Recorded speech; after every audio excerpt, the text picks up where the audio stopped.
I mean, things happen all the time that you think, oh, I would have never dreamt that this was going to happen. Or, you know, I grew up in the country in Sweden on a farm where, you know, if I wanted to go visit a friend's house, I had to hop on a bicycle and ride for 20 minutes, which pretty much sucked, you know.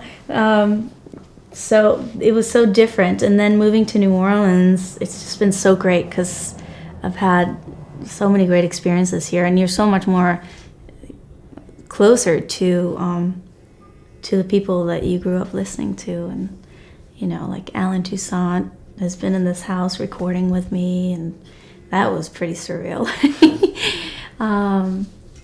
The richness of the culture here, and I just feel fortunate to be here and be a part of that.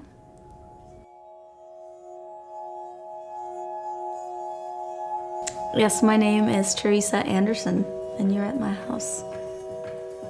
When I started looping, I really found that I could draw from so much that I had been doing in the past. For a while, I was working as a backup singer and percussion player and violinist, and so I was really good at coming up with parts that would complement someone else, and I could do a multitude of things around except being a band leader.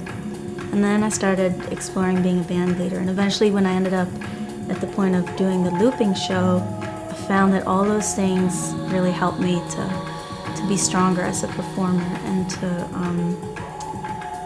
to be a little more humble to the situation.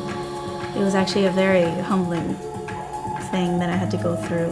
The process of learning how to loop when you can't turn to anyone else and tell them to do something better. I had to just turn to myself every time and be like, okay, my time is terrible.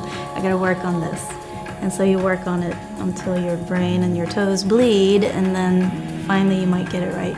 And then you gotta address your guitar playing or your singing or whatever it is to put it all together. But I think I had done those things individually in the past, I just never tried to put it together. Well, my stage setup is pretty elaborate. I have a lot of pedals, and I have a very huge pedal board that kind of looks like a body sleeping on a big board when you walk it into a venue. And I usually get very strange looks from all the people when I carry it in. And so it's a very complicated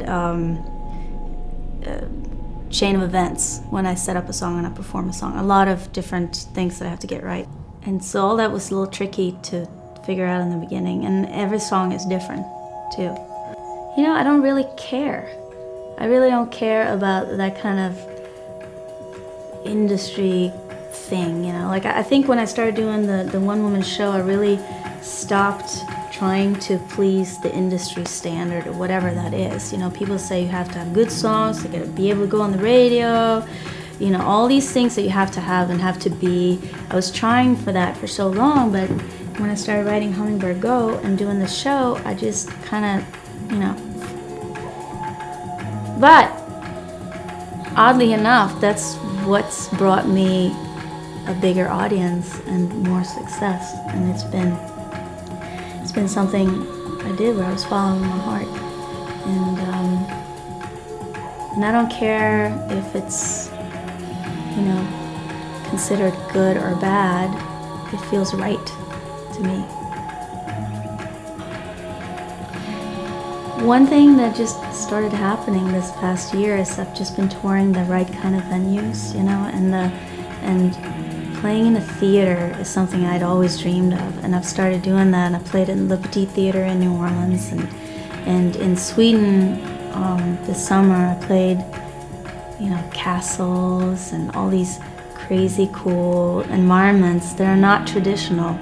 And I really love that because it just kind of fits my non-traditional way of making music and art. And it's the ideal kind of place where people can actually see and experience the show fully.